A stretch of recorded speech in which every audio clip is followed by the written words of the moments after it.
What's up, everybody? It's Pastor PJ Arsvold with another episode of About That. Now, this week we had a topic submitted that was really good about technology and social media.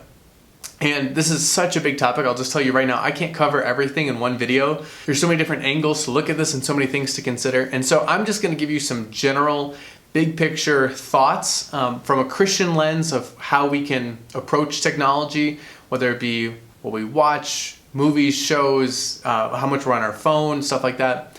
And then some thoughts on social media specifically. Again, it's not going to be exhaustive, but it's going to be at least a conversation starter. And if you have follow-up questions, please reach out, ask. Would love to think through this with you. I also will say that this is a topic that kind of falls into what we sometimes call first article wisdom. And so if you look at the creeds of the church, these are statements of faith that the church has said, yes, to be a Christian is to believe these things. They're typically broken into 3 articles. The first article about God the Father and all of kind of creation.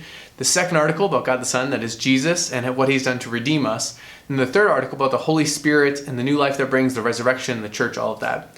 And so sometimes we'll refer to something as a first article situation or first article wisdom because it's not something explicitly revealed through Jesus Christ, but it's something that we've gathered from the world that God has put us in. And so sometimes this is where things like research can be really helpful. The Bible doesn't have a Bible passage that says, you shall not be on your phone more than this many minutes a day. Right? There's nothing in Scripture that explicitly calls out social media or technology. Didn't exist at the time. So we're going to think about it from a Christian lens. We're going to look at what we do know from Scripture, but we're also going to think, and it's good to be engaged with secular resources too. What has research about these things said that we can learn from and glean from? Now, obviously, if any time that contradicts what God has revealed, we always go to God. But these can be really helpful, good gifts from God to look at the creation, look at what we can gather from research and observation and wisdom of the day, and see how this might be helpful for us. So I want to break it into 2 sections. First, I want to talk a little bit about technology, and like I said, then I'll jump into social media. So first off, with technology in general, what it really comes down to is an issue of stewardship. Stewardship being, God has given me something, how do I manage it?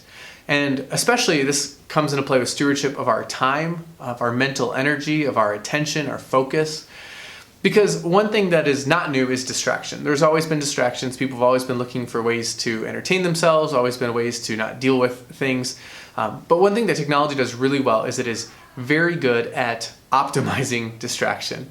So if you go on your phone and you're like, I have 5 minutes, I want to spend looking at something, your phone is programmed to do everything in its power to keep you on there for 15 minutes.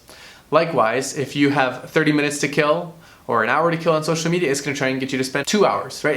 It's constantly trying to take more. It's designed that way. It's designed to draw your attention. It's a whole nother story. But all of this is to say that with technology, we have to be very careful because technology wants to keep our attention. And so before you engage with technology, you should always think through, how much time do I want to give this? Because you have been blessed and given by God a certain number of hours in the day to do all sorts of things, whether it be a job, whether it be investing in your relationships, whether it be resting or relaxing, whether it be sleeping, all of these things, you have a finite amount of time. And so it's important to think, how much time should I spend engaged with technology, whether again, it's shows, movies, social media, articles, stuff like that. Because if you're not careful, what's going to happen is whatever time you think you want to spend, it's always going to be more and more. And so it's good to reflect on, how much time should I spend? It's not that you should never look at technology, you should never look at your phone, but how much time? And then create habits and rituals that reinforce that and support it. Because it's really easy to say, I want to spend time doing these things, and then you find yourself spending next to no time doing those things, and instead spending all of your time on your phone, binge watching something, watching YouTube, whatever it might be. And so think through, how much time do I want to spend? How much time should I spend? And then go forward with trying to create habits and practices that reinforce that, whether that be timers, whether that be putting your phone away for time. So for instance, for our family, we really value conversations around meals. I think it's really important that when we are eating together, that we are talking, we're asking about one another's days. And so maybe one practice for that is, don't have any phones at the table. Don't have a TV on. Now, is it wrong to watch TV while eating? No, but just again, reflect on, what are the values that we want to embody? What is the life that we want to live? What are the ways we want to invest in relationships?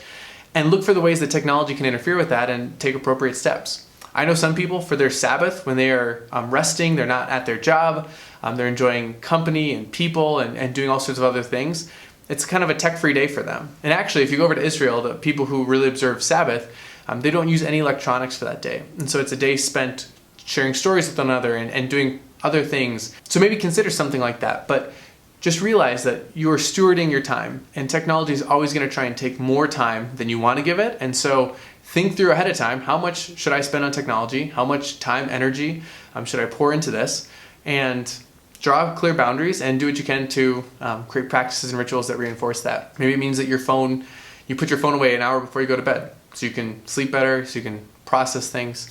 A good way to just a litmus test of this is think about practices you want to do, and especially as Christians, think about things like prayer, how much we pray for the world, how much we pray for loved ones, how much we pray to God, talk to Him, how much time we take thinking on His Word, reflecting on it, and look at how much time you spend on that in a given day or week, and then think of how much time, and sometimes phones will tell you how much screen time you spend on social media or doing other things. And again, this is not just to make you feel guilty, but it's to just take an honest reflection. As Christians, we can confess, you know what? Sometimes I have given too much time to this thing and not enough time to another thing. But if we never stop to think, then we're just going to kind of go with the flow, and it's always going to be out of whack from what we want to spend that time. So first issue with technology is always a stewardship issue. The other thing with technology I want to hit on before we move to social media is this idea of rest. If you're like me, sometimes you get done with kind of a busy day, you're just exhausted, you sit down on your couch, and you just kind of want to veg out, right? You want to do something a little bit mindless, and so you just go on your phone, scroll through social media, watch a video or something like that. I totally get that. I relate to that a lot. And it's not that that's wrong, okay? I want to be very clear about that.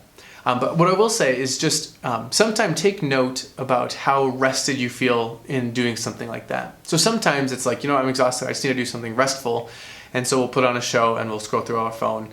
And so that becomes kind of our mode. But just sometimes take note. Do you feel better? Do you feel more rested after something like that? Or do you feel more drained? Does it actually feel like it's restoring anything? That you actually feel more at peace? You feel rejuvenated? Or do you just feel kind of bleh? For me, I've noticed there's times where I'm exhausted, and so I'll just go on my phone for an hour, and all of a sudden I leave and I'm just I feel worse. I just feel so gross. And so that's not really rejuvenating for me. And so the question is, are there other activities I can be doing that maybe take a little bit more initial effort, but can actually be more restful in the long run? And so for me, talking to people, maybe reading a book. Again, it takes a little bit more of an active engagement, but I find myself more rested after reading. Maybe it's going for a walk. Again, maybe it's prayer or some sort of meditating on God's Word. All of these things, sometimes, again, they can feel like more work on the front end, but you leave feeling more rejuvenated. They're actually more restful for our bodies and our minds than just kind of mindless consumption. And so just observe yourself sometime. How do I feel after these things? Do I actually feel rested, or are there other things I could be doing? And again, it's not to say never go on your phone when you're tired. Again, it's just ask the questions, reflect, and do whatever might be best. Because sometimes true Sabbath rest comes in just being with people, praying, doing other activities besides just kind of vegging out. So just something to think about. And again, this is where you can pair it. Maybe you have a day where you want a Sabbath, you want to kind of rest. Maybe put your phone away that day and just see how you feel. Wow, I did a lot of other things and I feel more ready for the week. It didn't feel like it flew by so fast. So just try that out. That's technology. Now a few things on social media. Again, you could write so much on this, and people have written so much on this. If you have any recommendations for books or resources on technology or social media, let me know. I have a handful of things that I would recommend. So if you're curious for resources, I would be happy to share them, whether it be on how we understand how our brain reacts to technology, what we want to do as families, and the values that we want to embody, stuff like that. So please reach out if you have any questions or you need any resources, or if you have resources to share. For social media, I'll just say a couple things. First off, it's well documented, but social media can be a huge purveyor of comparison. Now, it's not that we don't compare ourselves to other people in real life, but there's something about social media where you see so many people's lives, and it's it can be such a picturesque version of their life that it can foster comparison. And comparison is really dangerous because whenever we're comparing ourselves to others, we almost always will fall into two traps. On the one end, there's pride. So I compare myself and I think, oh my gosh, I'm so much better than them. I can't believe they didn't know that. Can't believe they're doing that. And so I feel prideful, which is a sin. Or on the other end, I can feel less than. I can covet their life. I can say, I want what they have. I wish I had that. I wish I had that job. I wish I had the resources for that kind of thing. And I can find myself coveting and envying what they want. And that's a sin. And so comparison is very dangerous, and social media can be a huge fostering of comparison. I know some people who don't go on social media for that very reason, because they just find themselves comparing themselves to others. Now again, that doesn't mean that everyone who uses social media is going to be doing this, but it's just to be aware. Reflect on it. When I'm on social media, how do I feel? Am I just looking at people's lives and wishing I had that life? That's not helpful. Am I going on there and I feel connected to people? Good, that's great. So just be aware of the comparison that goes on, both as somebody who posts. Am I eliciting other people to compare themselves to me in an unhealthy way? Am I trying to brag about something? Am I trying to flaunt something? Or am I doing it in a way that can be helpful and productive? And that leads me to my next thing. When we think about what we post, we should be very conscious of how people are going to receive this. Now, we can't know everything about how people are going to take what we say, but one thing that we need to think about with social media is anything in life, we're always thinking from our own lens, right? So I think right now, I just feel like I need to be heard. And so I throw something out on social media. Man, I'm so angry, I just need to vent it. So I throw it on social media. Man, I'm feeling so great, and I just want people to know how happy and thankful I am. So I'm going to post it on social media. I'm not saying any of those scenarios are inherently wrong, but what I am saying is anytime you post on social media is an act towards your neighbor, because the people who are reading that are your neighbor. And so we should always act with love towards our neighbor. How does this affect them? Am I just going to make them feel bad about something they can't do anything about? That might not be a helpful thing for them. Likewise, am I just showing off and I'm going to make them feel jealous? That's not helpful either. And I don't want this to be taken as something where it's toxic positivity, you can't ever share something vulnerable or downer because I'm just going to make people sad. But at the same time, just think through, how is this going to be received? Is this something that's going to build people up? Is this something that is going to help? And it might challenge them, but often social media just becomes a place where we vent things that create frustration or anger or despair or comparison. And all of these things are things we don't want to be fostering in other people. And so think through, is this something that needs to be said on social media? Is this something that's going to be helpful for the people who read it? And again, helpful doesn't always mean just make them happy or forget about the world, but helpful in the sense that this is going to build them up, help them know God more, help them connect to the world around them. Or is this something that's going to tear them down? Our posts should not be for us, first and foremost. Our posts should be for others. So thinking through, if I'm going to love my neighbor as myself, what does my neighbor need to see from my social media if I'm going to post, if I'm going to share? So just think through that a little bit. And then kind of with that leads me to, sometimes when we post, it's because we feel the need to be heard, or I'm just frustrated, I really could just need to share this with somebody. And I would really encourage you that reflect on those moments. Is this something that I could talk to somebody in person about or on the phone? Could I call up a friend and say, you know what, I've had a really rough day and I would just love to talk through with you. I have found that kind of situation where I can talk through with an actual person and they can say, I'm so sorry. Hey, you know what, let me pray for you. That is more helpful than just sharing things on social media. Because when I share it on social media, what I'm doing is I'm putting all of the burden of hearing that upon a bunch of people who can't really do a ton about it. Now they could comment back and they could call me, but because we have so many interactions on social media, it's hard to do a lot more with all of this information. So think through, is this something that I could actually talk to somebody about? That is usually the much more healthy way of processing. Even positive, it's not bad to share something positive on social media, but maybe it's like you just call up a friend. Hey, you know, I'd love to hear how you're doing. I'd love to share some of the fun things that's happening in my life, because those are real, meaningful relationships. Now, it does not mean that social media interactions are not real relationships. It just means that there's something that we are designed for that's even more so than that kind of surface level exchanging of information. Sometimes we tend to conceptualize people as just thinking things. I'm kind of first and foremost how I think, how I feel. And so I share information and emotions and pictures, and then people receive it, then they share it back, and that kind of meets the requirement. But one of the remarkable things is that God has given us a body. And so we are meant to be bodily in our relationships. Now, obviously, not everyone should interact with your body in the same way. As a stranger, maybe it's just a wave, maybe it's a smile, but you're seeing them, you're in the same space. A friend, a family member, you might share a hug with them, you might sit next to them. Those kind of things, those are physical presence importance, because those are how we're designed to interact with people.